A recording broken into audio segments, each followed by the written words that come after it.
Oh, hello. Going live on Facebook. I was very busy with YouTube. Okay.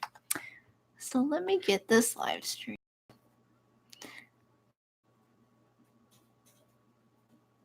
Oh, hello. It's always that moment where there's nobody and then there's somebody. Oh, hello. There's like 5 2. Okay. Let me just get this link to YouTube. Okay. What's up, everybody? Happy Friday. Man, it was nice. I got a break in Alabama, and that's what I'm here to talk about today. My trip in Alabama. It was really fun, and I'm excited to talk about it. It's not just me. Oh, you're chilling. I'm chilling, clearly. Hello from Indianapolis. Hello. Okay. I am going to put it in this here. Okay. And refresh the page. Yeah, so what's new with y'all? What's been on your mind? Hey, Laugh Out Loud. Hey, Tony. Hello. Okay. I'm going to give you my full Friday. It's great. It is. What is it about time? All right. So, you know what I've been thinking last week, and I'll talk about this even. But I got a lot of time, and that's why I like vacation, wanting to really learn about and focus on. And that is Austrian economics and the philosophy of voluntarism, which was all of last week. Let me just post this here. Okay. And I'm going to post this. If you saw on the Facebook, I said watch on YouTube, but I didn't include the link. And it's taking me 3 minutes to put it in. Okay. So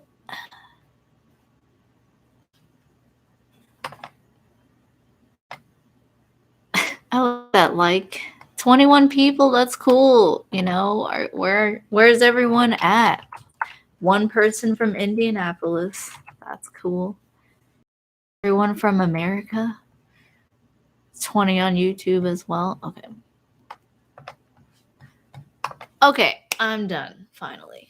Hello from the foothills of Northern Appalachia. Wow. Hello from Brazil. Oh my gosh, Brazil again. Yo, I'm here. The party came in. What? 55. Oh my gosh. Wow, a lot of 3 from Brazil, 2 from Texas. That's incredible. Yeah, LA. My Boogaloo people down in California. Ooh, Texas again. Arizona. What? Man, that's cute. All right. Well,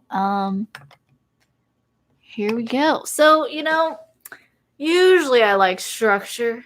So things that I do, if that wasn't obvious. I like to give presentations. But anyway, I didn't really take any notes. So I'll just try to remember and just talk about what I did in order of what I remember. Oh, Wisconsin. That was Jack. Georgia. I passed by Georgia. Oh, that's cool. Oh, it's Bobby. Hey, Bobby. A lot of cool people on that note. Bobby was one of them. And it was really fun. Yeah, I passed through Georgia for the first time. That's so cool.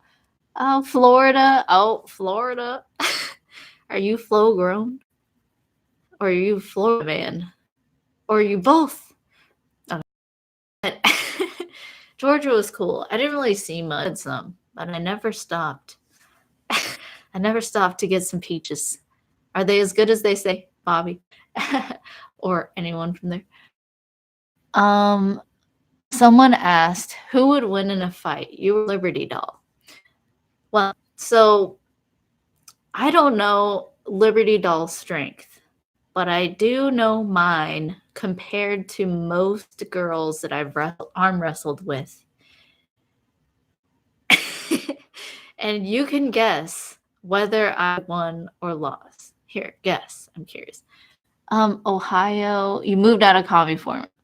Wow, I'm proud of you. I'm just kidding. I mean, I am. That's funny. I think Brazil is the country with the most libertarians in the world. I don't know. It's like America's pretty cool too. Be a lot of silent libertarians. Bobby confirmed that the peaches in Georgia are really good. Man, I want some. Whenever I think of Georgia, I think of House of Cards, that like corrupt Machiavelli, and he had like that Georgian accent. He's like, "Welcome to Georgia," you know. So that's what I think about. But yeah, someone said, "When are you coming to Virginia?"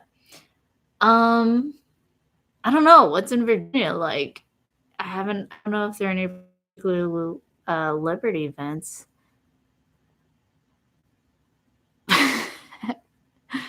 Man, questions are fun. But yeah, so this was really cool. This is a shirt that I got, and I was invited to go. Jack and I both were. And that was like really cool of an experience in itself to just be invited to something like that. I think the total cost, if you just pay out of pocket and don't get a scholarship, I think is around, if you look on their website, it should be like 2,000 or something. So, they offered us both to come, and that was just cool. Like, I felt so honored to go, because I share a lot of stuff. If you follow me for a while, I share a lot of articles for the Mises Institute, and it was really cool to meet all of the faces behind the Mises Institute and all the very passionate people who love liberty. Yeah, it truly just warmed my heart just going, and yeah, meeting those people, and yeah. So it was really cool, just being invited. And yeah, that's like just one aspect, but it just shows how far I've come and how much things have changed since I first started The Philosopher 3 years ago. It's quite a journey. Like, if you asked me 5 years ago if I would be going to different events, people wanting me to come just because they like what I talk about, and yeah, I had like the most amazing conversations. And if you would have asked me if like I would have made a lot of friends and a lot of people would agree and share my same ideas for philosophy and liberty, I would be very surprised. Probably because I just come from such like darkness, you could say. So to experience so much light in the world, I mean, to what, right? That's a video that's coming out. But like, compared to, yes, there's a lot of crazy shit happening in the world. At the same time, there's a lot of beauty in it. And I definitely, compared to the past, a lot more beauty now than I ever have before. And a lot of that is just due to new knowledge. Knowledge about myself, how to think about reality and question why I really believe what I believe, and apply the rigor of trying to just believe things with reason and evidence and being consistent. Yeah, like, that's a big part of why I feel so much happier now than I ever did. And yeah. Oh, Zach Kelsey said, so jealous. Wish you were there. It would have been really fun. You should definitely go. I don't know if you've been, Zach, but any of you, I highly recommend Mises U. It's I really felt like I was in college all last week. That was another aspect. Such a magical time at Mises U, honestly. Give me liberty or give me death. Exactly. Not debt, though. That's funny. Never been, but I will someday. Yeah. Yeah. Hail Fraga. What's that? Okay. So anyway. But yeah, I'm really enjoying talking to you people. You people. I know a few of you, like maybe literally a few. But yeah. And like I met a lot of people. That was another thing. People on that note. I met a lot of people who they would like eyeball me for a few days. I think they just weren't sure who I was. And then like on the third or fourth day, they'd be like, wait, are you the philosopher? And then it just like have strike up these really fun conversations about like, wow, where did you hear about me? And like, what do you like? And yeah, it's like, yeah. So yeah, that was a really nice part of it. Just meet people and just realizing, just a big part of it, just realizing that I am having an impact on people in my own way now. And I'm finally doing what I wanted to do, which was uh, pass on the knowledge that I received that really helped me in my time of need onto others. You know, 'cause there's economics and specifically, the abstract philosophy of wanting, anarchy and no rulers, but at the individual level, like, where we're really experiencing it directly, um, that's when it comes down to your individual relationships with other human beings and how you relate to others. And a big part of relating to others is being healthy in your own mindset and your own view of yourself. Yeah. And I know I'm mentioning so many different things, but yeah, I know I said like a gajillion things, but it was just so fun. So, but yeah. There are so many comments. I don't know what to do. Oh, someone said, hi, love you so much. Aw, that's really nice. That was from Drew. Drew was one of the people who was a big part of the campaign for the Volunteers comic series. So thank you. That was really fun. Oh, okay. I'm gonna read this. You two were so full of passion, kindness, and knowledge. It was an absolute joy to talk to you too. But there were so many others too. Perfect week. Yeah. So Bobby was there. That was really fun. Yeah. So there was Mises too. And then there was the experience of like just being in Alabama for the first time. Like that was just cool. I like I think I didn't really spend much time in Georgia. I was mostly just on the highway, so I can't say I experienced much of the culture there. But in Alabama, even though I was in Auburn, so there's kind of, skew where it's the college town. And there's also like a Kia factory near. So it was more like diverse than maybe like other parts of Alabama, but I didn't get to experience those other sides. But it was really cool. I like the culture. There was a lot of like cowboy culture, cowboy hats, accents, southern accents, and it was really cool. I saw an Asian guy with a cowboy hat and cowboy boots, and there was a couple pho restaurants that I found. Surprisingly, I actually wasn't expecting that at all, and they're both pretty, like, really good, on par with what's around here. So it was really yummy and ran by actual Vietnamese people. So I thought that was cool. One of them was like probably yeah, Vietnamese. I never met the owners, but one of the waitresses was Filipino. I thought she was Vietnamese. Anyway, oh, someone said gotta hop off, get the kid in bed. Well, you do that. Spend that time with your child. Take it easy. Man, that's so cool. Oh, bless y'all's hearts. Speaking of y'all, Jack is taking a while. But anyway, maybe the internet's slow. It's been 15 minutes. It's been shorter. But someone said in Vietnamese, I'm going to do my best to say this.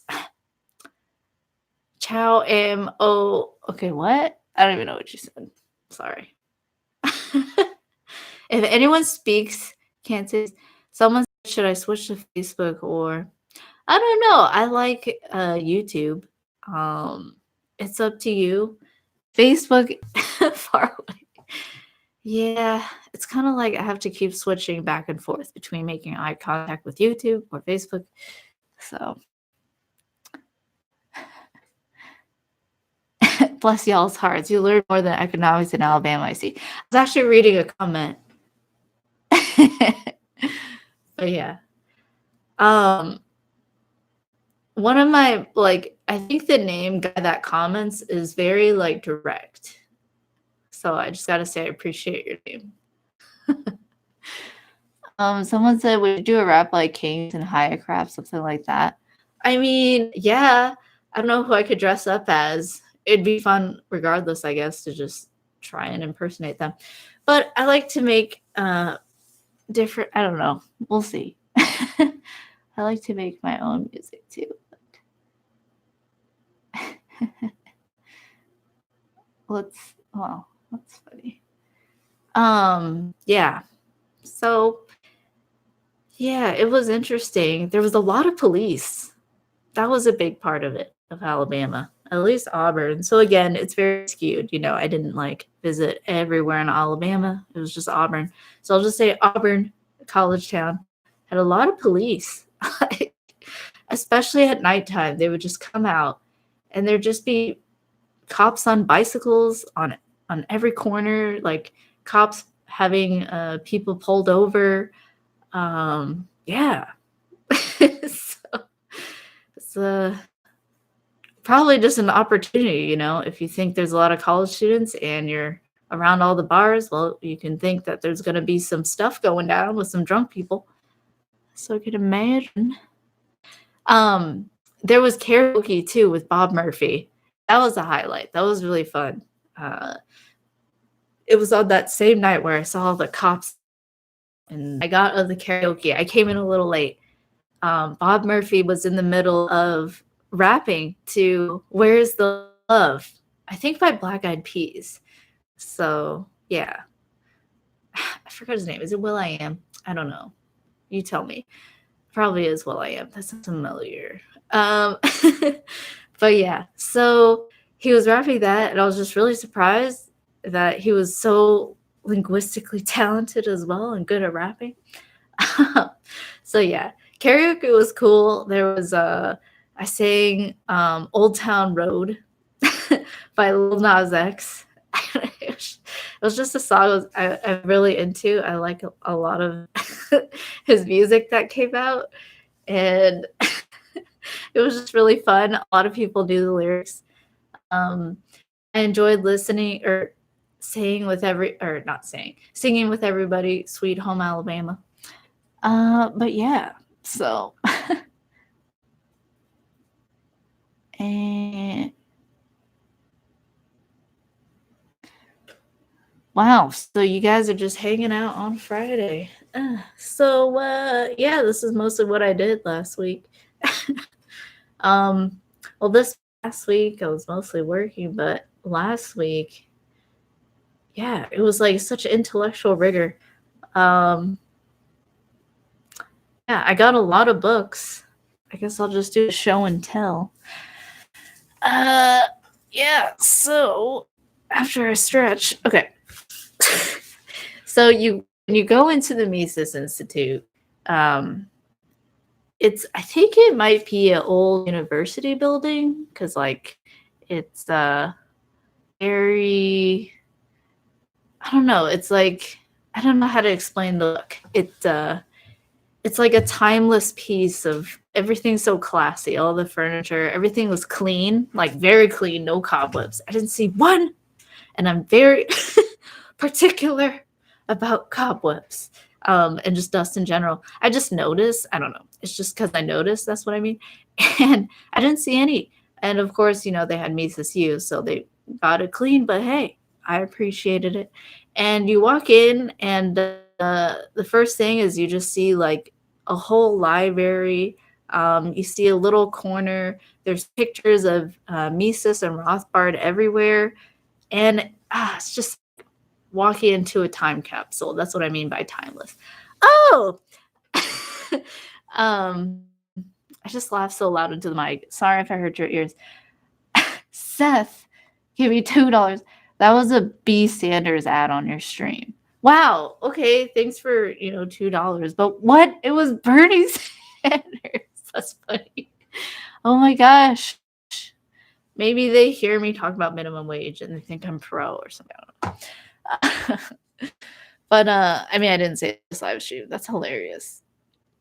Dude, guy that comments laughed out loud. I feel great. Thanks, guy that comments.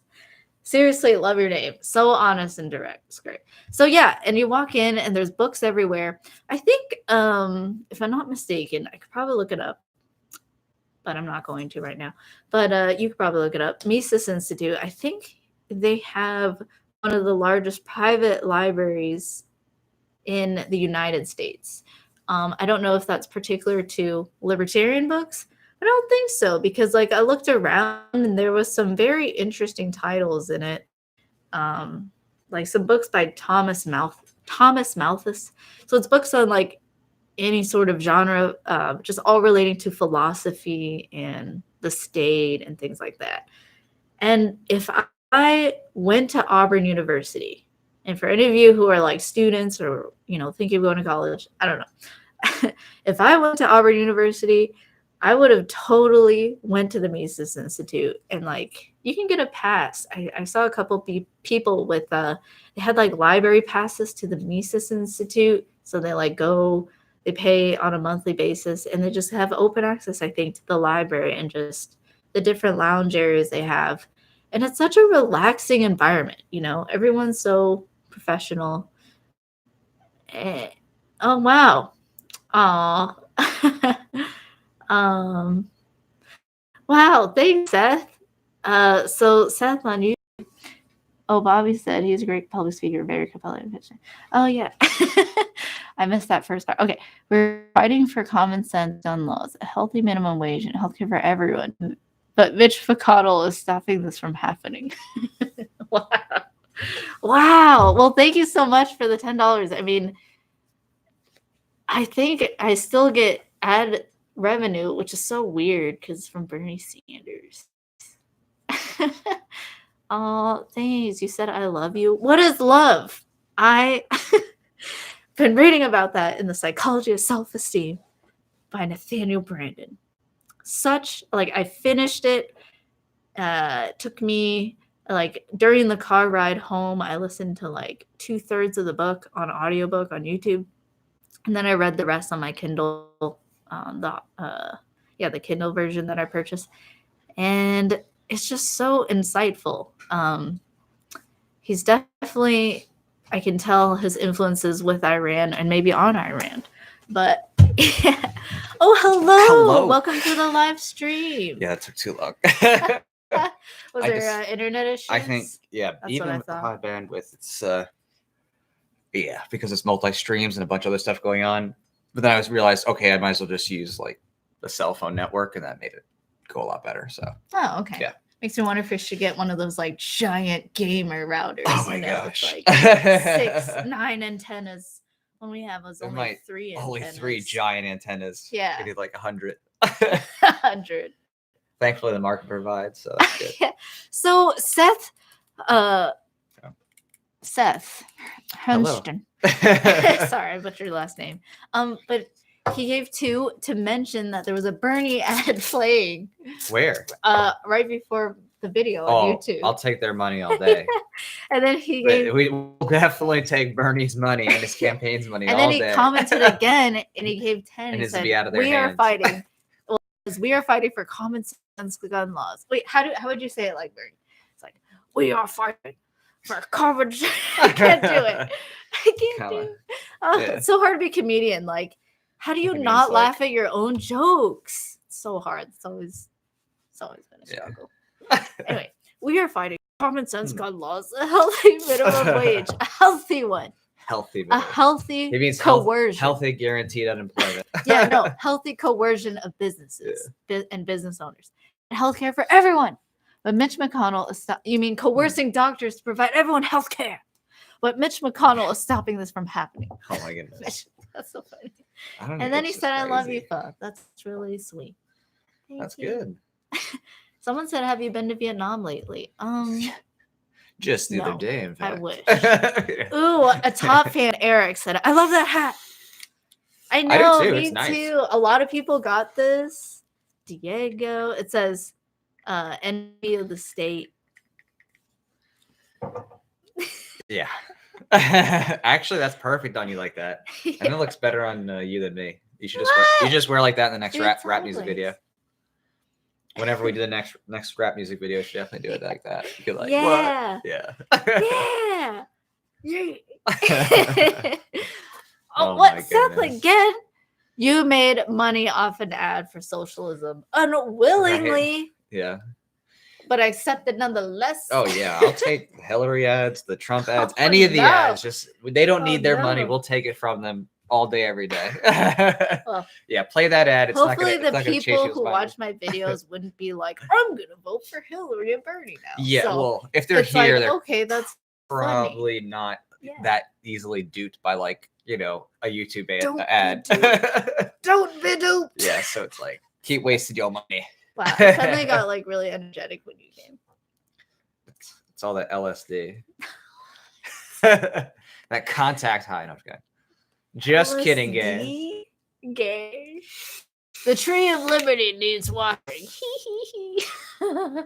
Most certainly. With what? Pho? A little bit of pho soup. A little bit of bullet soup. Bullets. I mean, the tree would just fall. You just need to defend. Don't shoot it at the tree. Yeah. Right. So where did you leave off? I thought I heard you talk about some things with what you liked in books, and I didn't even go into my books. I like picked it up, and then I didn't even talk about it. I just talked about feelings. What kind of feelings? Happiness. I was like, well, first of all, I was really excited and honored to be invited for the first time. That was pretty cool. It's like, I don't know if they intended it, but we just basically went there and made a bunch of memes. So we're like, thanks for bringing us so we can come and snag a bunch of great meme content. Waifu theory. Yeah. Someone's like, video or it didn't happen. Yeah. Someone's like, have you heard of the Boogaloo? Oh, that's Seth. Hey, Seth. Again, have you guys heard of the Boogaloo? Yes. Of course. In fact, we're trying to get a game made related to that topic. Someone go put some pressure on Immortal Games. It's called Immortal Games. Yeah. There's a game maker who games, and they've already put out a couple games. It's more like an interactive novel, but it's still fun. The artwork's nice, and you can get it on like Google Play Store or whatever. And basically, there's a lot of these like interactive stories that are very liberty oriented in terms of the themes, and we're trying to get our own stories onto that as well. So we'll see. There might be a video game actually related to Boogaloo and this lady right here. So yeah, go on Immortal Games on Facebook and go say, hey, we want to see the Boogaloo game. Yeah. And then basically I'm pretty sure they're like, okay, yeah. Immortal Games. Yeah, Immortal Games. Are they on Facebook? But Story Games is the specific game. Like, so Story Games, like 2 words. Are they on Facebook? They're on Facebook. Yeah, they're still in their beta testing, but all right, we had a conversation with the founder, and we're looking to see what we can do. So go let them know that you want this game to be made, so that way we can actually have a Boogaloo game that incorporates some things you might like. Yeah, it'll be a fun fun proof of concept. Yeah. Seth, thank you so much. I mean, you're helping us prepare for the Boogaloo right now. Another $2. We do need to get some more. That's 2 bullets stuff. Yeah, that's 2 bullets. Okay. That's 250 cals right there. 250. No, it's I don't know how much it is, but it's a couple bucks. Well, he goes, "Are you guys coming?" Yeah. I assume you mean to the Boogaloo. Of course. Of course, but like At the right time. the question is, when is that Boogaloo gonna happen? And can we just change minds? Yeah, that's the idea. The ideal is, okay, we don't want that to happen. We just ask want to change yourself, minds, really, do you really want to feel adrenaline pumping through your face, like being faced with life or death? It might come to that. That's not what I want, but I think it's just more likely the government is going to initiate that. I mean, it's already been proven in many states because of the red flag laws that they're already testing the waters. So it's like a ticking time bomb. It's like, okay, well, we don't really know what the timer is, so let's just try as much as possible to defuse the bomb. Yeah. By changing as many minds as possible. Unless the Area 51 raid starts it. Yeah, Oh unless there's a lot of clap cheeks at Area 51 wow, that changes the game. That escalated. Yeah. Quick. Zach asked like if they're gonna get voluntarist comic characters in the game too, and actually, yes, I know. That's a part of that too. Yeah. Is of the discussion with the game with Story Games was talking about it's having a voluntarist thing too, but there might be some tie-ins too. So it would be cool to have something break into the mainstream culture with a little bit of that Boogaloo action. But Boogaloo. He seemed very open to it. So you know, put some social pressure on them. Story Games, Immortal Games, just Google on Facebook, and go tell them you want to see the Boogaloo game. We want them to know. In fact, I like a lot of these comments. It's so present. Okay, I'm sorry I interrupt you, but two good comments. Someone quoted me. Do you really want adrenaline pumping through your face? Phosphor 2019. And then somebody said, you got to marry that man next to you right there. Oh, that's so sweet. Okay, that reminds me. Okay. So that reminds me last week or 2 weeks ago now. Yeah. Oh my gosh. It's great memory.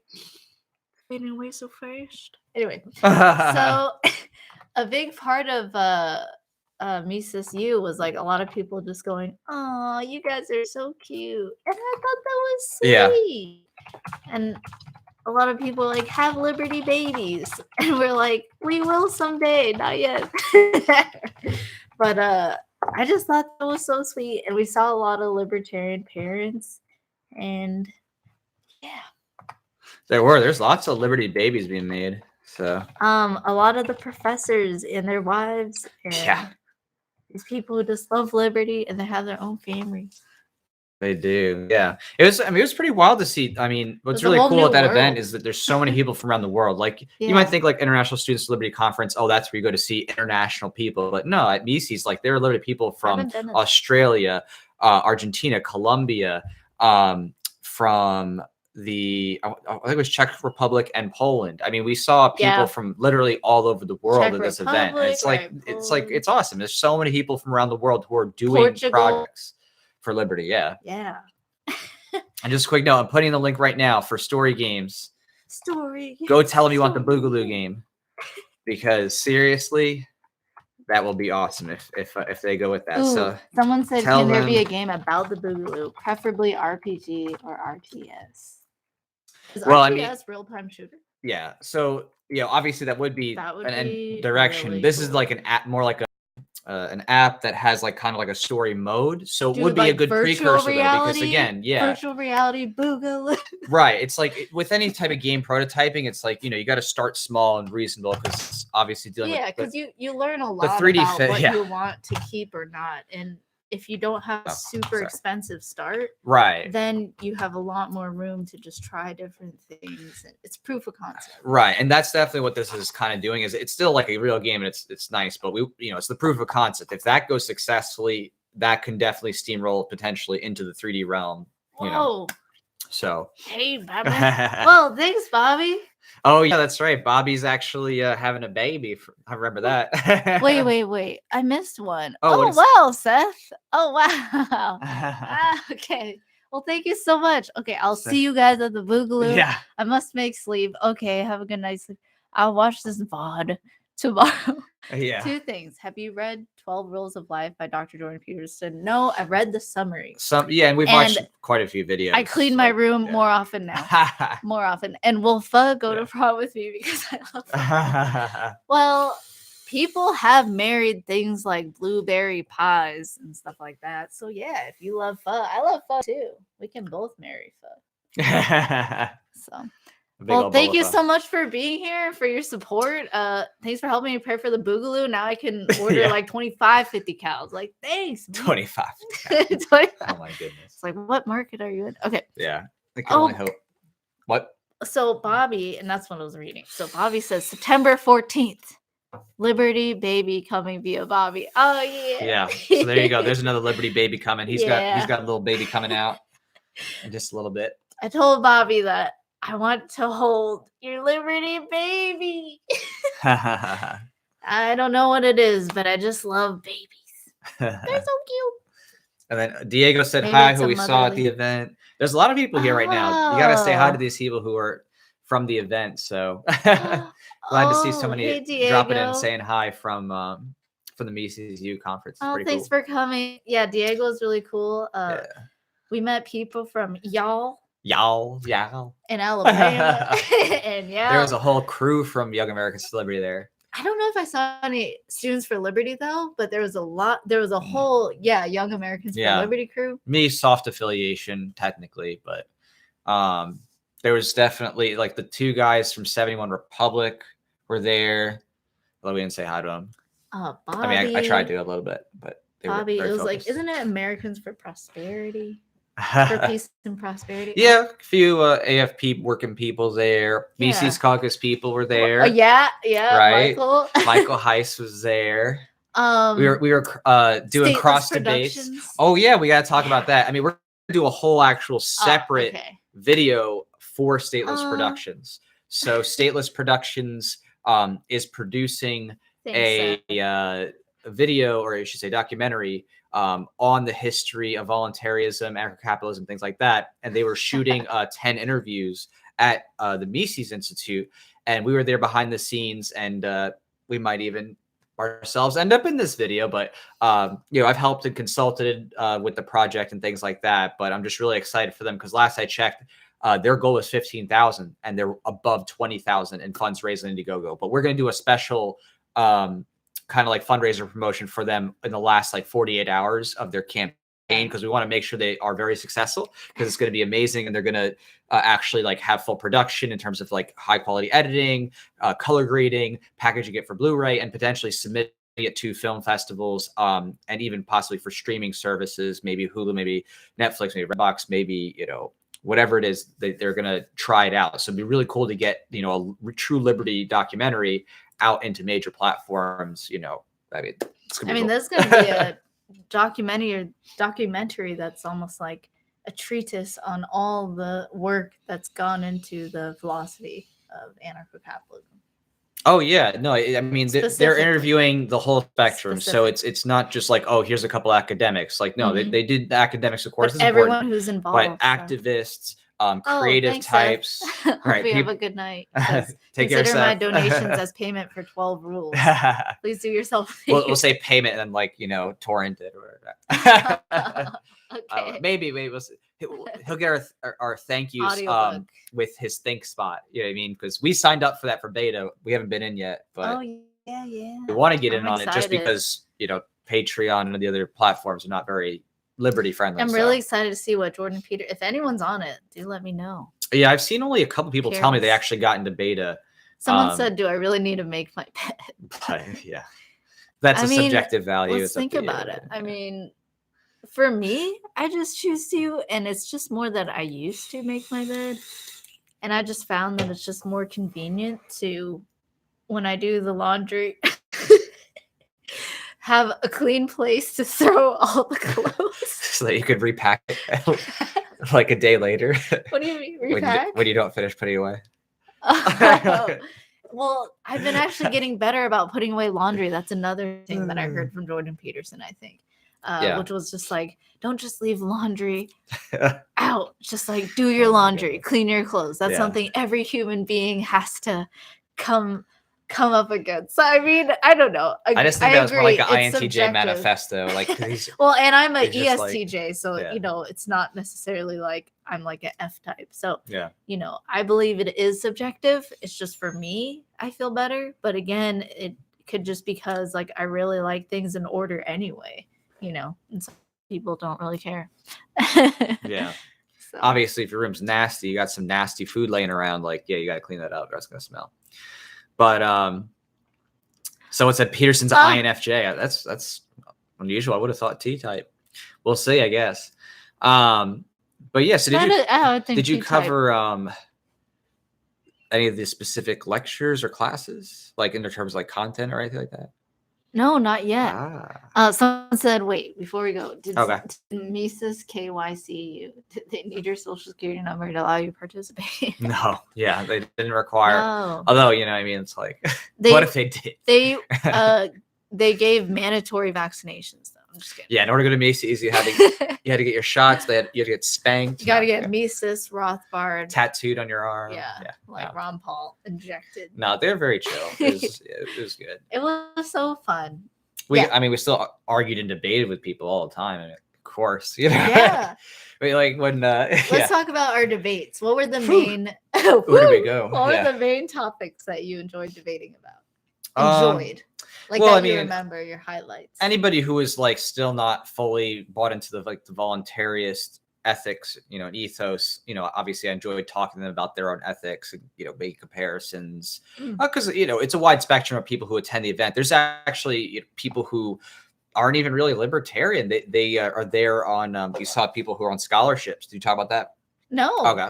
So there are some people who are there on a special scholarship because apparently there's this billionaire in Australia who's a big free market guy. I don't know who it is, but he has a scholarship, so cool, though. Right? Where a group of kids, I mean, kids, I saying like something 17 to 20-ish, they get to go on a tour of America to all the libertarian to ANCAP think tanks and stuff.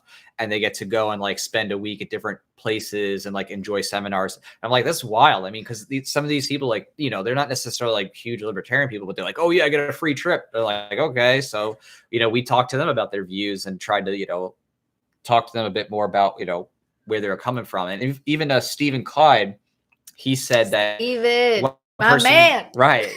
One person he talked to at the beginning was like skeptical. By the end of the conference, it was like, okay, like they were really starting to be like, you know, this really gave me a lot of food for thought and challenged them in a way that left them with something. Like they really like felt moved by the whole event. So that was pretty amazing. Yeah, it was so inspiring for me to hear, especially the stories and the respect that people have remembering Mises and Rothbard. Like the first night we heard a welcoming speech by Joe Salerno. And when he was young, like when he was in college, for guidance on like the philosophy of free markets and trade and like why that's the best system for prosperity. And it was just really cool we had a little short like lunch with him, and it was really fun to just like pick his mind and like hear his thoughts on different things. And he was around when like Ayn Rand was around, like Rothbard and Ayn Rand were in similar circles. Was it New York, New Jersey? Area? Yeah, I forget. There probably was New York related stuff around there. Yeah, because you know Rothbard I think he was at Brooklyn Polytechnic. Right, Rothbard ran in objectivist circles, and it was really cool to hear that history. All, you know, it started with not just Mises. It's called the Mises Institute, but they even go further into the past than even Mises. Like you know, like von Bauer and well, I mean, right? They mentioned Karl Menger here. He's on the table. And also they have like competing and changing Aristotle. views. Well, that's true. They talk about Aristotle. Yeah. Like a culmination of philosophy as well. It's not just economics and right. The study of praxeology. Yeah. So yeah. Although the chief ends, of course, is economics, but nonetheless, they have obviously like they had Judge Andrew Napolitano teaching a class there, so we actually got to sit for a week-long class, which was pretty. I felt wild. like I was like a pre-law student. Yeah. Like I'm about to be a lawyer. Like, yeah, I mean that's pretty cool to like have that experience. Like, oh yeah, I took a class with who? It's like, oh yeah, Judge Andrew Napolitano. I'm like, oh, that, you know, I mean, that's pretty impressive to have someone of state judge of that caliber, notoriety, you know, longevity, you know, dealing with law as a judge. He's like larger than life. Like, yeah, when you're in a room with him, it's hard not to like know if he's there. Like, yeah, yeah, he was a lot of fun, very entertaining, very passionate about freedom. And fortunately, I think it was great is he didn't do the Socratic too much because I was like, I really don't want to deal with that. Like I've already been through law school. I don't need another Socratic, you know, like keep me on my toes. Like I just want to sleep in. Where people just call on you. Yeah, we're like law professor basically. They barely teach. They sometimes summarize things, but they mostly are calling on student by student to like go through the case and different details. And fortunately, he just talked because it's like, okay, I'm here because I want to hear what he has to say. I'm like, yeah, sure, there's interesting things to be able to say, but I'm specifically here to hear Judge Knapp's talk. So I'm glad that he like mostly told stories and like war stories and stuff like that. So yeah, I loved hearing his war stories. Like he was like, oh, I had these debates with Scalia, and he it's just like talking to your uncle or your grandpa. It's just like, you're learning all about it. Like his life. He was so experienced. Like I just felt like, wow, I have a long way to go. The one thing I wanted to ask that I didn't get to, I should have, was whether he thought, you know, Scalia was knocked off, because the circumstances I think were pretty suspicious. But that's one question I wish I could have asked, but I forgot to. Dang, yeah, he was. I like wanted to ask him questions. Like, oh, I want to ask you a question. He's like, oh, I gotta go and catch my flight. He's like, get my email. He's like, send me an email. Talk to my booking agent. I was like, and then I started imagining my email would probably be like, you know, 20 questions. Like, I was like, would he go through it? I don't know. But yeah, he definitely had some interesting ideas. I don't know if I necessarily like agree with every single thing. And like one thing was like the Declaration of Independence is a statute or should be treated as a statute. I'm like, that's interesting. I'm like, but he didn't mention a case law for it. But I don't know. He definitely disagreed with a lot of the cases. Non-lawyer folk out here. What's a statute? So a statute is like technically where it's supposed to be the government itself, proposes and signs into law a bill, and that becomes law. So, but it was interesting. When I was like, right? I mean, that'd be nice if it was. It'd be better than what Oh, I see. So you're like, was there any cases? Yeah, was there any case laws? I don't know. He didn't say anything, so I was like, I don't know if I got that, but that's interesting. The Declaration of Independence. So, in the class, he goes through it first, the Declaration of Independence, and he reads it all, and then he goes into the historical context of what they were talking about. Right. A lot of it was just like, oh, the king, and these are grievances, you know. Yeah, the historical aspect. And that's just so incredible. It is a very cool document in my mind, just because it just encapsulates those people's feelings at the time. Right. That's why we need to make a voluntarious declaration. A better one. We would think about making that, sometime. One where we don't create the government. Yeah. Again. None of this. You just tax us a little too high. It's like you have life, liberty. It doesn't even say property. It's just I know, pursuit of happiness. It's very sad. It should have said property. That would have been a big change if it said life, liberty, property. Yeah. I learned from that class that, or basically it just affirmed for me more concretely, and especially with all the case law, he goes into the major ones by the Supreme Court that state what powers the different branches of the U.S. federal government. The Constitution actually, since its inception, justifies theft. It justifies taxation. Oh, yeah. It justifies control and exceptions to individual freedom. It's like no state, something like there's a lot of, no state shall make a law against something unless you have the approval of Congress or something like that. There's always an exception. And I'm like, then it's not a principle. They're just like, oh, nobody's rights should be violated, except when enough people in the Congress vote and say it's okay. You know what I mean? It's like, what is that? Or like eminent domain, like, we can take your stuff. That's if we have just compensation. It's like, and obviously you can't take someone's stuff unless you're going to take it for the general welfare. Isn't that the well, I mean, or something like that. It's not quite like that in terms of the I'm not case a scholar. law. Yeah, you haven't been in law school, so it's okay. We'll forgive you. But generally, but basically saying you can take someone's land as long as you're using it for a means. Well, they say a public purpose, and that and specifically, like after the Kelo case, the argument that was accepted, which was like the craziest extension of it, was like, even if it's for private business, it's considered okay because that brings in more tax revenue for the government. It's like it's just total garbage. Like they've extended the eminent domain clause and also the commerce clause. The language is to stupidity. To me intentionally ambiguous, and what he talks about too that really helped me understand the Constitution, especially compared to what I was taught when I was going through public school. And I was taught about the Constitution and government at a very early age in elementary school.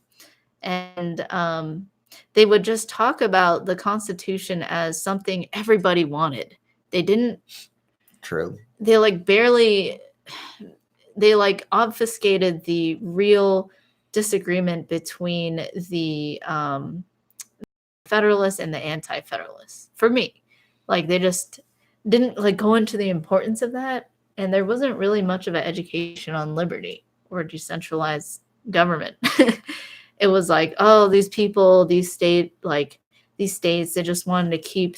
They didn't want a powerful government because they wanted slaves. Like that was the narrative. It was just like the Anti-Federalists just wanted slaves or something like that. They didn't want the oversight of a powerful federal government, something like that. You know, like that's what I got. But you know, through Napolitano's course, he talked about how like there was a divide for a reason, that the people, a lot of the founders and the of the Declaration of Independence were really against the creation of a federal government. They just wanted like a treaty between the states. They didn't want an entity that had so much power. So yeah, and that was like really interesting to note and realize that it was a power grab. The Constitution was a grab for power, and the Bill of Rights was added later. What was it? And for was it Bill Madison? Oh, I'm sorry, I forgot his name. James Madison, Bill Madison, James Madison, Little Jimmy. Yeah, that's what Judge Napolitano calls him, Little Jimmy, all the time. Yeah. He wasn't he the one that won the Bill of Rights in there? Just some sort of thing to keep the federal government. He was part of writing it. I have to just go double check that. I thought he was part of writing it, or it was the person who wrote it. Let me see here quick.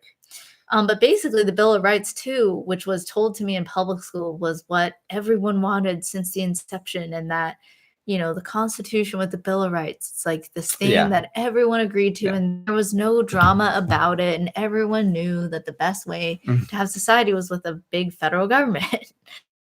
But actually, the Bill of Rights was added later because the Anti-Federalists, the anti-central government people, were like, no. It's like, you need to have a way to check this power. So, yeah, it was James Madison, right? Yeah, but the language still there was so ambiguous. It should have just encapsulated the non-aggression principle, and well, they didn't have that yet. Should have been. I mean, also Napolitano talked about how, like, when it was signed, or actually, it wasn't Napolitano. I think I might be mistaking it with Patrick Newman. So. That's right, because he did also a course on like some of the foundings, because they covered not this volume of Conceived in Liberty, but he was covering. There's one of the books I got. Yeah, Conceived in Liberty, volume 5, the next one, because that's 1 through 4. This is volume 1 through 4. So it's basically by Rothbard. And the volume 1 is A New Land, a New People, the American Colonies in the 17th Century. Volume 2 is Salutary Neglect. Like salutary. Anyway, the American colonies of the first half of the 18th century, and then volume 3, Advance to Revolution, and then volume 4, the Revolutionary War. So volume 5 is a new volume that's coming out, I believe, in October, and it was transcribed from Murray Rothbard's writings, and by Patrick Newman. Is he a fellow? I think he might be, yeah, because I think he was there directly because he was working at the institute. So okay, he might be a professor already. He actually is a professor. Yeah. Oh, okay. I know where it is. Yeah. Apologies, but yeah, and like, so he transcribed it, and it's an interesting story because Murray, I believe he had it typed up, and it was backed up on some digital media. Well, they didn't have like quite digital media. It was like backed up on like whatever those old, I think, discs where they use like the tape. Yeah, they use like the old type of computer tape, and they got destroyed. Yeah.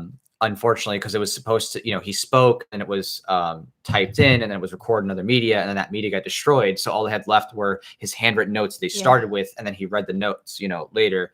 So then they had to take the notes, compile them, and figure out his writing, and then decipher it, and then turn it into Conceived Liberty Volume 5. And apparently it was really hard because the papers were just sitting there for a long time. And Patrick, spent some time, and he said after like 4 days, he finally could see the patterns in his writing. He just started to. It took him many months, and there's times that it was still difficult, but eventually. Many months? I thought it was like 4 days. So. No, months. Yeah. Months to just understand. Yeah. Okay, well, I'll just type everything. So. Yeah. But yeah, so the one that he's writing about is what happened after the Revolutionary War, specifically about the Constitution. And one of the lectures that he gave was just a summary of Volume 5. So I really enjoyed that. And one of the things he talked about was how there were a lot of different interests on the Federalist side. Like it was made up of different kinds of people, from merchants or whatever, just old people in the military and stuff. Like they just wanted, more power.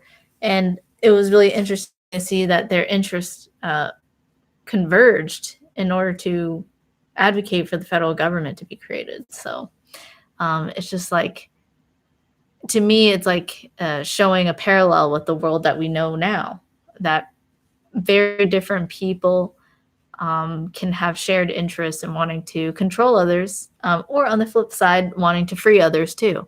Like you can see amongst libertarians, there's a wide range of kinds of people. But hopefully, like I saw at Mises U, most people were united by the desire for freedom. And you could strike up a conversation with most anyone and be able to talk about that, about freedom and liberty, and why they're so passionate about it. So. Right. Okay, that's pretty good. Yeah. Yeah. So that was our Mises U. Well, I mean, that's just talking about. I know, that was one thing. Some of the classes. There's the fun times, going. Could you talk about the sing karaoke? No. Oh, so the best karaoke I think I've ever had in my entire life was at this. Yeah, I've never done anything like that, right, karaoke wise. It was at this bar that it was us and several other people from Mises U who wanted to go out to do some karaoke, but most of their karaoke places were. Oh, they go in their little room. You go in your own little room, and then you're just with your friends, and you have your own karaoke system. Right. So basically in that area, apparently there's a lot of Korean people who were there for, I think it was a Kia factory, something like that. So they're there for work, and because there's so many Koreans, there's tons of Asian food places, but there's also some Asian entertainment places, including a Korean style karaoke bar. It's where you get your whole own room, and there's really soft leather couches and a table in the middle with TVs, and you can program your own songs. There's multiple mics, there's multiple speakers. If you guys saw, I shared a lot of video. There's video, I think, on your page for that. Yeah. So I guess not on YouTube, but Facebook. I would recommend it. If you've never done anything like that in your life, definitely, if you're gonna do karaoke, go look specifically for Korean style karaoke, because or Japanese. It is amazing. Japanese. I guess I could call it Japanese. But. Well, you found one near us. It wasn't Japanese. It was American, but what? It was Korean inspired, but oh, really? I specifically look Korean. Oh, yeah. So yeah, it's literally the most fun doing karaoke I think. Your voice got so deep because you did with Steven and Michael. They sang these deep I did songs. Limp Bizkit songs from back in the day. And I went really hard, and I literally because that was Monday night, and I had a whole octave lower voice for the rest of the week because we went so hard. That's true. Whoa, I can't change my voice. Yeah, baby. You're I'm stuck like this. My voice is so low now. But yeah, so you will have a lot of fun if you do that. Plus, they bring drinks to you, so you just oh, hey, can we get some more drinks? They come in, they're serving you while you dance and flash singing it. Yeah. So it's pretty cool. And Cap Zombie said, "I wish there was karaoke like that here." Yeah, I wish there was more places like that everywhere. It's awesome. So there might be a market demand. I think there will be a growing market demand with all the waifu-ification, Asian-ification. Asians are everywhere. They're taking over. Wafers? I don't know if you've seen. wafers. Yeah. That's a good question. The founding fathers have wanted waifus. But probably funny. they probably like anime. Potentially. I gotta laugh for you. Oh my goodness. So, in addition to Sing, we also went to this one wild bar called Sky Bar, which is like multi-tiered layers of backcountry people. I mean, we're talking about Alabamans here. That's where but they it's came like- out. I was like, where are the Alabamers? It felt like it came out of the 80s then I because was like like, there's oh, all these dudes here's with where the mullets and rat tails. Like Yeah. I was like, oh my gosh, I hadn't seen these hairstyles in so long. It was crazy. But everybody was there. Was either they looked like they wanted to like have sex or they wanted to fight. True. Like there was a very it big was like tension either in the air. tense or Yeah. sexually tense, like Yeah. physically, like violently tense, or sexual. It was definitely quite the experience. I don't know if I do that again, but it was a lot. It was definitely a lot of fun to hang out with some of the MECU people up at the top roof of the Sky Bar, and it's pretty close to where the MECU Institute is. So, I guess she just poured some water. So there was a lot of fun. Some of the other people though were going a little too hard for us. We couldn't keep up with them. Like there were some people who were going like Steven. Like Steven literally partying every day. He literally was partying every night. And we're like, dude, we can't even. I'm feeling old. Like I can't keep up with you. But we were able to keep up enough to He's a youngin. Yeah, to do that and Bob Murphy songs, which is great. That was fun. There was a lot of kids. We met several who were under 19. Yeah, So there were several they people in couldn't high go school, out. 16 to 19. Arena. Alabama, the age 19 plus for a lot of the places. 19, Yeah. So there's a few Which is MECU interesting. students who sadly couldn't come out. We went and hung out with them in the dorms a bit, but Yeah, that there's was a couple really fun. I that, got that college dorm stay up late with your friends experience. yeah. It was really fun. And man, there's a lot of like those kids especially were inspiring because I was like, wow, Right. the fact that you hear of this information, you're only like, 17, 18, 19, like, wow, Right. so much farther ahead than where I was. Yeah, I mean, and like there 2 was years. people who were attending as students, going from still in high school up to already have a doctorate, like are professional of some kind. So it was pretty diverse.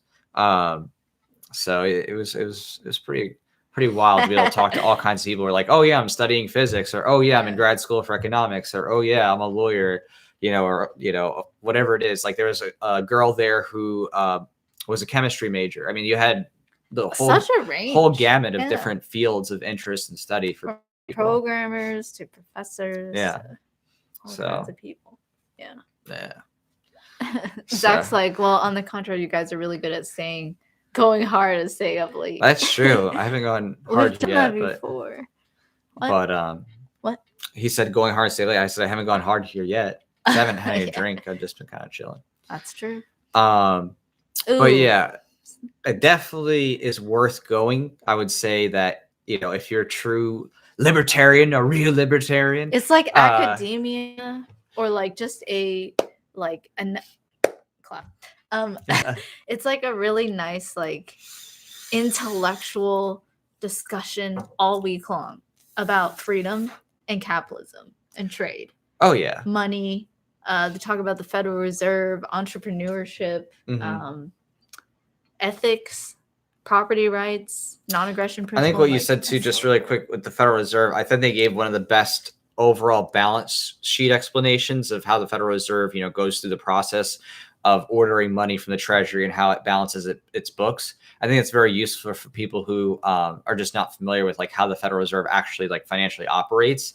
They actually went through and it was well done in terms of showing examples and like showing the book examples and stuff like that and how it gets ordered and how it goes. So even just for the pure educational aspect, I think lots of people get great value out of going to MECU. I definitely would recommend going. It's a bucket list for any serious libertarian for sure. Yeah, and one of the ways is you don't if you're able to get as a student, I think the way it works from what I've heard from asking other students is they mentioned getting referral letters. So somebody wrote a referral letter, and they were able to come on in as a student. So I think that just means you pay for travel to get there and any extra food. Yeah. and I mean, they stuff. have different, varieties of how you get there. Like, for example, some people were there as observers. So they just paid.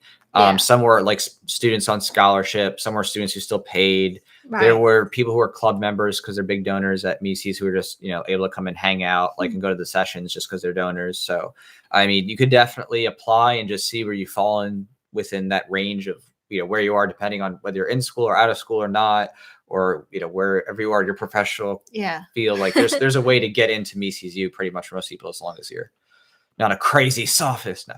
As long as you're, sincerely want to attend and not cause trouble, like, shoot people. And it's in Auburn, Alabama. Yeah. Right next to Auburn University. Oh, yeah, literally. It's like literally right there. It's basically on Just the campus without legally being on the campus. Yeah. So. Like I said, it might have been an old university building, it seems like. It feels like it almost. Oh, I want to share the books I got. So that was Conceived in Liberty. I'm really excited to read that. That's just like I learned that Murray Rothbard got grants at some point to write Conceived in Liberty. So just a research grant to just basically spend all his time researching the history, reading old letters, trying to understand like what happened and stuff like that. So, so cool. I feel like my brain will like grow like this big or something after I finish reading it. And then I got a lot of Murray Rothbard, The Origins of the Federal Reserve. That will be interesting. I know a lot about it, but I really like and hope that it'll probably just be like a nice summary. And I like hearing his thoughts on it. It's a person that I never got to meet before they died. I mean, I wouldn't want to meet them after either, but so, and then here's another book I got. It's called Freedom, Inequality, Primitivism. That caught my eye because, I've debated anarcho-primitivists before. And the Division of Labor. That was really fun. Okay, so these are just like common themes. Like, well, the fact that inequality just kind of happens because people differ, individuals differ in skills and specialties, but they're not unequal in terms of their rights or like the fact that they should be treated not like poop. And it's late. And the Division of Labor. So that was really fun. There was a couple lectures talking about how when people are able to specialize, how you can produce things more efficiently. So I thought that was really interesting.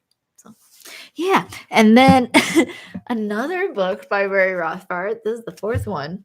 It's Education, Free and Compulsory.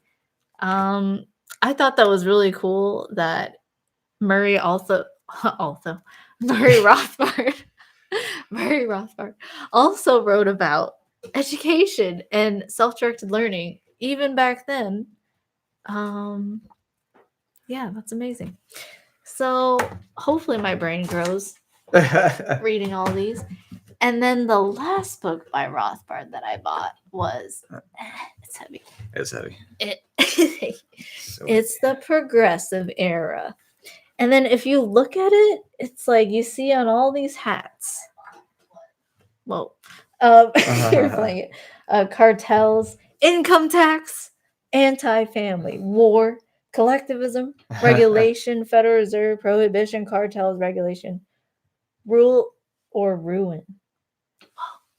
Yeah, so it covers a lot of stuff about the progressive era in the early 20th century. So. Yeah, and this is just so fascinating because it's like this is like so antithetical to what the whole philosophy behind the American Revolution was about for a lot of people, not everybody. For a lot of people, it was about individual liberty. So, just like it was a good idea, but it went to poop. I guess that's one way of phrasing it. I said poop 2 times. Is that like a copyright strike? Okay. No. So this is another book that I got, and it's by Ron Paul. I had and have read Swords into Plowshares by him. This one's specifically called The Revolution, and it was a #1 New York Times bestseller, which is fascinating, interesting. And I just like want to read it. Someone wrote on the back, Dr. Paul cured my apathy. And it says the revolution may cure yours as well. He's just so passionate about liberty. I just want to like absorb the passion. And then, okay, so the last 3 books, this one is by Carl Menger. So this is a classic book. We mentioned him earlier. He was before Mises, and he talks about the origins of money here. Let's see. It's written in the same year that he testified before the Currency Commission in Austria-Hungary. So, wow. And then he says, man himself is the beginning and the end of every economy. Anyway, so it's stuff like that. That's like Mises U right there. These books, it's like you get to talk to these people live, and a lot of them had experiences with like Rothbard and like just trying to like grow this movement. It's really cool. And then the last 2. No, I was going to say with the origins of money too, because Bob Murphy covered that. He talked about some monetary topics, and I asked him if he had heard about the Bantu peoples of North Africa and their stateless societies. Yeah. Just because that's an example of how money arose naturally because of the gold salt trade that took place before kings eventually asked for it in tribute.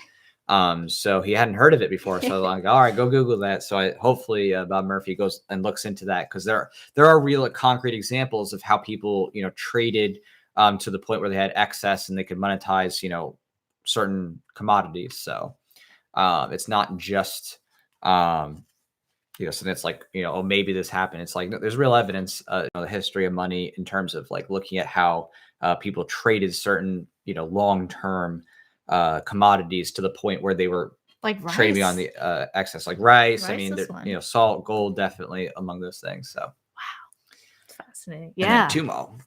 And then 2 more books. So, Gun Control and the Second Amendment. It's a collection of essays. Like criminals aren't deterred by gun control laws. The Heller McDonald Supreme Court decisions to institute gun freedom. The ATF shouldn't exist. Stuff I agree with. And I love it. I want to keep reading. So it's just like a small little book. And then this one, it's called The Production of Security. And it's like this little book. I don't know what it is about me and little things. Okay, Gustave de Molinari. I've never heard of this person. But I'm really curious about this. So he's one of the predecessors to those, of the Austrian school. So see, I didn't know that. And I just feel like I got a bunch of history as well going through Mises U. Like, I want to know. I want to learn about the history of the free market movement, of anarcho-capitalism, of voluntarism. It's so fascinating. These people that lived and breathed before me, and now I carry the torch, or hopefully can carry it like really far. You carry the fubble, the flaming fubble. Switched. It's a fubble. It's a giant fubble on fire. But yeah, I hope I can carry it forward with y'all. Y'all. Not y'all. Yeah. Yeah. YLL. No. Yeah. But this is fun. So, is there anything else you want to talk about with Mises U in particular? Well, we could list off all the people that I like talking to. We could, but that'd take way too long. So I think that pretty much overall covers it. It's I think that it's. I even talked about how I did karaoke in front of everybody. Yeah, and plus you also got up on stage and sang after like Bob Murphy did his thing. Yeah, and like people are actually shouting and stuff because what was it? You did Lil Nas X. Yeah, Old Town Road, and then you're like going hard in it. I did my own rap. She had a small little following. Like, there's like 5 people going, and they cheered at the end, and I gave them hugs. I'm like, thank you for making like such a great time. So I loved it. So I guess we're done. Thank you to everybody for hanging out. Well, I'm not done. One last thing I want to talk about here is I do want to talk about this because I had posted about this, Paper Squares and Purple Stars by John Vibes. I've been enjoying this book. So he's a big voluntarist liberty guy. That's a cool picture. But it talks about his life, becoming basically a rave outlaw, or someone who basically creates rave parties outside of government sanction. So it's definitely one of those books that I think is really cool, because if you're someone who's like, ooh, I've always wondered what that culture is like, but you don't actually want to go and like and be there, it takes you there. It's a great book to like read about, because it's like, okay, that's interesting. I don't know if I necessarily want to do that in particular. Maybe something Coachella like, but I maybe wouldn't want to do what they did exactly. But it's like, oh, it's fun to live vicariously through his life and not make the mistakes he made. Just read about them. It's a lot of fun. So I wanted to just do a little shout out for that too, because that's pretty cool. Yeah, I've yet to pick that up. I'm like so focused on been reading Psychology of Self-Esteem, and just gonna have to read all these books. That's what I want to read. And we do need to tell the new people too. Again, go to this webpage and tell them you want the Boogaloo game. Yeah. Because we're trying to get support so that they actually have a Boogaloo game with this lady right here. And basically it would let us be able to, kind of seed in a bit of philosopher, and also possibly another voluntarist game thing. So if you always want to see a Boogaloo game, did it go through or no? Nah. Oh, that's weird. Yeah, it's not. Oh, we tried through. to. All right, so just look up here. Let's see, story games. Let's see if that goes through. But if you look okay, up so story games on Facebook. So look up story games on Facebook and tell them that you want to. Oh, they don't let you put in links. That's interesting. That's weird. That's interesting. That's not the case before. We didn't have that problem. So something must be up, because we were able to put Indiegogo links in there before. Yeah. Thank you for making our Friday really fun. Yeah. Yeah, and if anyone from the Mises Institute is watching, thank you again for inviting us and letting us be part of such a fun week. And for letting us come in and out as we please, because we're like, we're gonna sleep in today. We're gonna fix the car. We're gonna run errands. We had stuff to do laundry. But we did go to many of the classes, if not most all the classes. We did. So. But yeah, definitely highly recommend it. You don't even have to be going and being an economics professor. Just learning about the history of Austrian economics and anarcho-capitalism is fascinating. And just trade and just human flourishing. So it's just so beautiful. Anyway, thank you for watching, and hope you guys have check out Mises U. Definitely, if you've ever wanted to go to an incredible event with tons of liberty, people are passionate about liberty, that's definitely a bucket list event to go to. Mises U, excellent. Definitely on my list of checked off bucket list items. Yeah, exactly. And thanks, Edson. Yeah, it's 2 a.m. Pretty close, 1 a.m. Yeah. Throw bread on me. All right. Take care of Facebook. We're going to close that with y'all first. And then bye. We're going to stay extra just a couple minutes here just on YouTube. Let's close this out here. Yeah, on YouTube, just an extra minute here. Just to say goodnight to the YouTube side. Thanks, guys, that comment. Yeah, thanks, Edson. Thanks, guys. Thanks, Third Eye Vision. Oh, Third Eye Vision. Yeah. Oh. Yeah, thanks everybody for coming on out. Say hi. Say hi to Brazil. Yes, Brazil's doing lots of liberty, so that's awesome. I want to visit Brazil. Now that's a place I want to go. Well, brother-in-law where in Brazil is Brazilian, so he could take us. Modern Renaissance. Take a shot. I know, right? Yeah, I didn't drink it all tonight, but you didn't. Adios. I only vaped. Thank you. Bye. Yeah. Take care, bye, Bobby. Take care, Cat Zombie. It was so nice to meet you. And Modern Renaissance Man. Bye, all right. Modern Renaissance Man. We'll see y'all later. Bye. Did it go?